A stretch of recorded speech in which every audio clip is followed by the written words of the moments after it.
इतिहास में कुछ नाम सिर्फ कहानियों के लिए नहीं होते, वो जिंदा रहते हैं, हर दिल में, हर सांस में।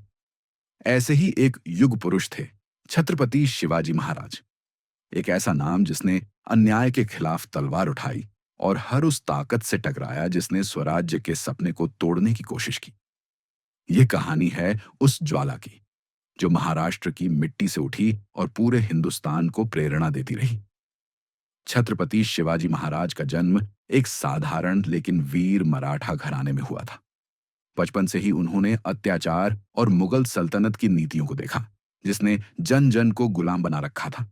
लेकिन छत्रपति शिवाजी महाराज एक अलग मिट्टी के बने थे। उन्होंने ये मान लिया था कि अगर अन्याय सहोगे तो अन्याय बढ़ेगा। उन्होंने छोटी उम्र से ही युद्ध कला, रणनीति और धर्म की रक्षा के गुर सीखने शुरू कर दिए।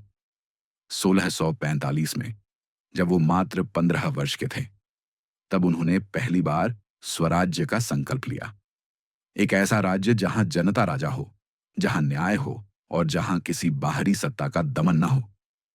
उन्होंने अपने स्वप्न की शुरुआत तोरणा किले से की, जिसे उन्होंने अपनी बुद्धिमत्ता और साहस से जीत लिया।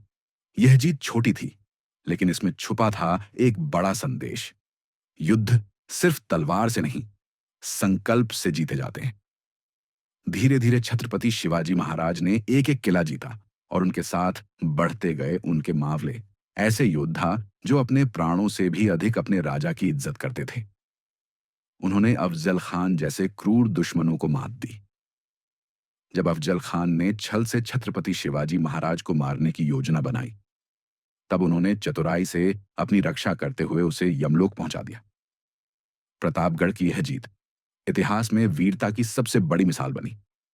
उनकी रणनीति की मिसाल थी छापा युद्ध।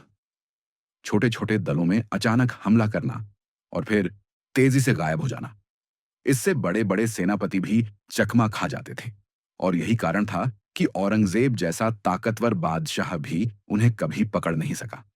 जब साइबान में बैठे बादशाहों को लगा कि छत्रपति शिवाजी महाराज को कैद करके वे उसकी आग बुझा देंगे, तब भी उन्होंने अग्नि की तरह खुद को आजाद कर दिखाया। आगरा से उनकी भागने की कहानी सिर्फ एक रोमांच नहीं, बल्कि संघर्ष की पराकाष्ठा है। 1674 में रायगढ़ किले पर छत्रपति शिवाजी महाराज का राज्याभिषेक हुआ। यह क्षण केवल एक व्यक्ति का राजा बनना नहीं था, यह हजारों वर्षों की गुलामी से आजादी की पहली सीढ़ी थी। उन्होंने साबित कर दिया कि राजा वही होता है जो अपने लोगों के लिए जिए, उनके दुख को समझे और धर्म व न्याय के लिए लड़ सके।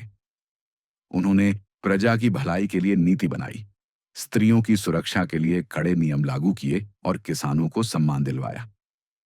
छत्रपति शिवाजी महाराज ने हमें यह सिखाया कि पराक्रम केवल युद्ध जीतने में नहीं होता। पराक्रम होता है तब जब आप अपने डर से लड़ते हो, अपने लोगों के लिए खड़े होते हो और संकटों से टकराकर भी पीछे नहीं हटते। उनके हर कदम से यह सिद्ध होता है कि अगर मन में संकल्प हो तो रास्ता अपने आप बनता है। उनकी सेना में सभी धर्मों के लोग थे, हिंदू, मुस्लिम, मराठा, काशीरी, सबने मिलकर स्वराज्य का निर्माण किया।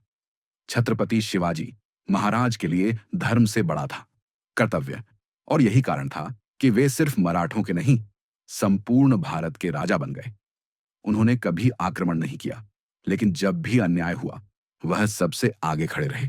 आज जब हम संघर्षों से घबराते हैं, जब चुनौतियां हमारे सामने आती हैं, तब छत्रपति शिवाजी महाराज की जीवन गाथा हमें याद दिलाती है, रुकना नहीं है, झुकना नहीं है, बस डटकर खड़े रहना है। उनकी तलवार भले ही अब हमारे साथ नहीं है, लेकिन उनके विचार आज भी हमारे लिए ढाल बन सकते हैं। इस कहानी का नायक सिर्फ एक राजा नहीं है, वह एक विचार है, एक ज्वाला है जो हर युवा के दिल में जलनी चाहिए। अगर छत्रपति शिवाजी महाराज जैसे नेता 17वीं सदी में बिना किसी आधुनिक संसाधन के इतना कुछ कर सकते हैं, तो आज हम किस चीज का इंतजार कर रहे हैं? संकट आएंगे, लेकिन अगर छत्रपति शिवाजी महाराज जैसे साहस हमारे अंदर हो, तो कोई भी दुश्मन बड़ा नहीं।